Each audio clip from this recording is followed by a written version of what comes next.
First of all, before I jump in, I have the best job in the world, I think. I spend my time doing two things.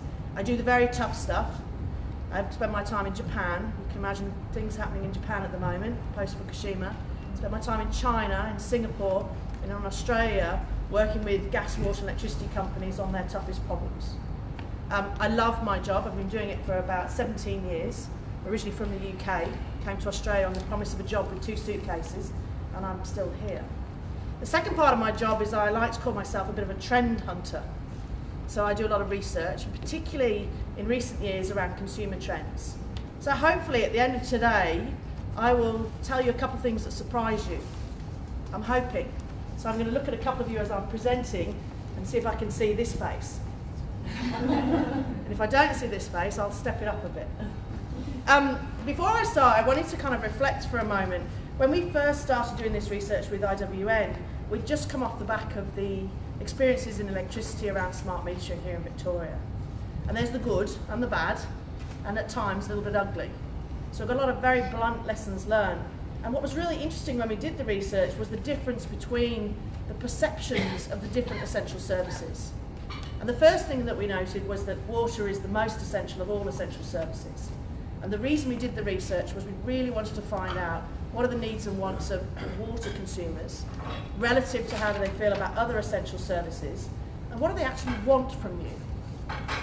And then your opportunity, your mandate, whichever word you want to use, is then to choose to act, to do something. So hopefully when I've seen the face, I'll also see the at the end as well. If you guys are inspired to get up and do something, then my job is done. Are we ready? Ready to start? Okay, good. So this was a really fun piece of work. I'm going to talk a little bit about the context and the methodology. I get a lot of abuse from media folks and research analysts and academics about the statistical relevance. So I'm going to spend one slide talking to you about the methodology. I'm then going to talk about the key findings, and there's 11 of those, and then I'm going to talk about 7 insights. And these 7 things are things I think are worthwhile thinking about, particularly in your industry. What's the stuff that we should do differently? What's the stuff that we should be thinking about?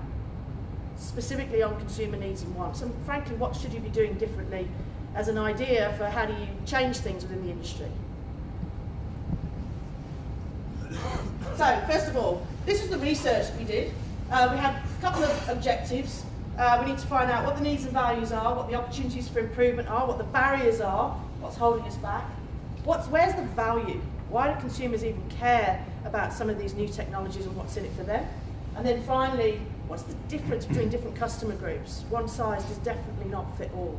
At the end of the presentation, I'll give you a flavour of some of the segments that we discovered from their behaviours and their needs and values. We did 4 phases of research. We started with the desk research. As you can imagine, there's a lot of documents out there. Great documents in the UK, but it's a very nasty competitive market over there in the water industry.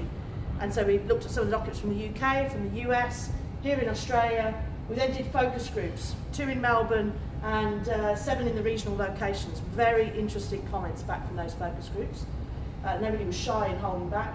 We've done a number of stakeholder interviews, so we've got a broad cross-section across the leadership groups. And then we did a quantitative survey of just over 1,000 people, which I can tell you is statistically relevant, in case anybody wants to know. We then developed, after we'd done all that, some hypotheses. And the hypotheses were things that we were trying to prove in order to get some action and some changes in terms of how do we consider to do things differently around consumers in this industry. So, that's enough of the method. Let's jump in. So, number of key findings. I'm going to run through these quickly, and then I'm going to spend most of our time focusing on the insights, the so what. Why am I standing here, getting up early at 5:30, 7:30, whatever it was, in order to listen to you out? So firstly, these first 4 findings, this comes from the quantitative research that we did with over 1,000 people. Number 1, as I said at the opening, water is the most essential service. People really feel the affinity of water as part of us. And that phrase, water is part of us, came up several times in the focus groups.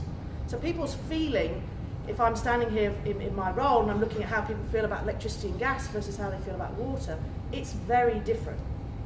And that was actually a big surprise to me. That was my moment. I was expecting it would all be the same household, etc. Now I live up in the country, I can completely understand the sort of the country, closer to the country than here. I can completely understand why people have this relationship with water and the services that are provided. Secondly, the needs of water consumers rest on three pillars. It's got to be safe, it's got to be reliable, and it's got to be affordable. And those are similar to some of the other essential services, but the affordability and the reliability and the quality of water is critical to our survival. You know, if we didn't have electricity or gas, for example, you know, I'm sure my husband, I'd wait until he fixed that, my husband would go out and build a fire and cook something for me. Actually, it'd be me out building the fire, I'm sure, and him standing around giving instructions. But I think those three pillars are incredibly important when you think about what's important to consumers in the way that you communicate in the services that you offer. And later on, I'm going to talk about a trust bubble. And if you break beyond the boundaries of that trust bubble, consumers start to question, why are you looking at different products and services that don't make sense to me? Because actually what I want is safe and reliable and affordable provision of service. So I'll leave that with you just to ponder for a moment. The next one is, actually, people don't understand what it is that you do. And if you look at this little graph, and I've got some larger ones later on, you know, there's a high proportion of people who actually don't know what it is you do. 50% basically don't know that you do sewage disposal, or stormwater management, or wastewater treatment. 50% of your consumers don't know that that's what you do. One wonders what it is that they think that you do. 40% don't know that you water parks and gardens. And 20% think that you do none of those things. So what is it that they think you do? You just turn the tap on and out it comes. But it's got to be safe and reliable and affordable. It needs to taste a certain way and smell a certain way. But isn't that interesting? People don't know what you do. And then the final one is that Victorians very strongly believe that affordable water is for everybody. When we talk about the segments, you'll hear me talk about a particular segment. They're only about 6%, but the 6% of your consumer base, based on this research, have a very, very significant need around water affordability. And that's the group that, you know, often are very vocal, very visible, and we need to spend quite a bit of time thinking through, even though it's a small segment, how do we respond to their particular needs and values. So these are the first four. A number of other findings that we found. Victorians have noticed lately there's been a communications vacuum. I loved it when you talked to me, when you told me how I was going to save water and how for the greater good of the community we were going to save water together on 155 and on it goes. But you stopped talking to me. What happened? There's a communications vacuum. We got a lot of that feedback consistently through the focus groups. You know, a lot of the people who came to the focus groups were delighted that they'd been invited to come and have a conversation. But isn't that interesting? So we kind of went from, not crisis, but, you know, a need to do something, to quiet, to silence. And so that was a very interesting finding. People continue to want to do something. This little chart here, and I'll show you a big one later, 74% continue to turn off taps, 64% take shorter showers, 65% reduce garden watering, 65% only wash full loads in the washing machine. And there's a large number of people doing water saving, water efficiency actions, continuing to do that. It's become a habit. And you kind of feel a commitment to the community. Certainly where I live, water usage is a very, you know, topical conversation. There's a lot of people still doing things. If I contrast that to electricity and gas, it's incredibly hard to get anybody to be energy efficient. They're after a rebate on the bill, they want a motivation, they want some kind of pricing rebate in order to do something. Whereas in water, you've already got a series of very healthy habits in place. The question is, how do you continue to encourage those, and how do you continue to build on that level of action and that level of trust? The good news is you guys are very trusted sources of information, much more so than some of the other essential services. And you'll see in a moment some of the research around that. The other good news is people trust a number of other people, such as governments and the CSIRO, to give them advice on water. So you have a high level of trust, a very high level of trust. And frankly, that goodwill will serve you very well if there are issues in the future. Price rises, for example, issues with supply, issues with quality. That level of trust is a very, very important component of your relationship with your consumers. And it's not there at such high levels in other industries. And then finally, You know, as I said before, customers want to continue to save water. Finally, on this slide, people also, they don't know what you do, they also don't understand the structure of your market. And why is that important? In the UK, certainly over the last 5 years, the advent of privately owned water companies and that transition has eroded trust enormously. But what's interesting in the research that we did, 73% of the consumers didn't know if you were privately owned or publicly owned. Now you could say it doesn't really matter. But in fact, I think if you think about that trust component and you look at other markets and how they've evolved, it's quite important that consumers understand what your water corporation is all about. How is it structured, how is the industry structured, and certainly we're seeing that in some of the other markets. So, last couple of findings, and then we'll jump into the insights, the kind of so what. As the cost of supply increases, the relationship is going to become more tense. No surprises there. We're certainly seeing that across the board. The expectation, though, is as that happens, consumers are expecting you guys to show them and do a good job on reducing your own cost. So about 54% rated you guys pretty low on your performance in terms of reducing cost. Now, you stand back from that and you say, well, actually we're doing this and this and this and this and this and this and this and this, but maybe you're not telling consumers about the value of what you're doing.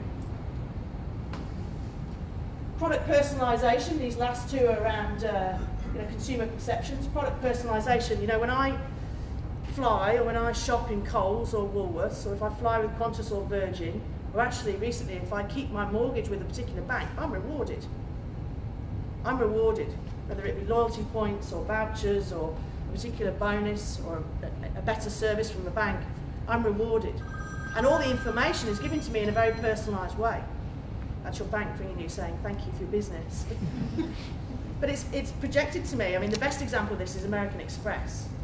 You know, I seem to be endlessly paying them fees, but they send me a very personalised level of information that actually helps me understand where I purchase and what I purchase. And in fact, these days, they're able to separate my personal and my professional expenses, which as a service is very useful for me. And I think the expectation of consumers is, you know what, everybody else is giving me personalised information, why aren't you? My bank, my telco, when I fly, when I shop, when I rent a car, when I go to my favourite store. And so the expectation of consumers in that household is rising all the time. So if you're not giving personalised information, get ready, because somebody's going to ask you for something in a certain way, and I will guarantee you it'll be somebody who's either 24 or 25 years of age. I'll put money on that. So then the last one is customers want to be recognised for doing the right thing. If I'm going to stay with my bank and keep my mortgage in one place, I'm a good customer and I want to be rewarded for that. If I'm going to pay on time, I want to be rewarded for that. If I'm going to reach a certain target for water efficiency, I want to be rewarded for that. And so this concept of reward and loyalty is gaining momentum very, very quickly. So those were our quick findings. Are there any questions before I jump into so what are we going to do about it? Any questions? Okay, cool. Alrighty, so this is what we found. I'm going to go through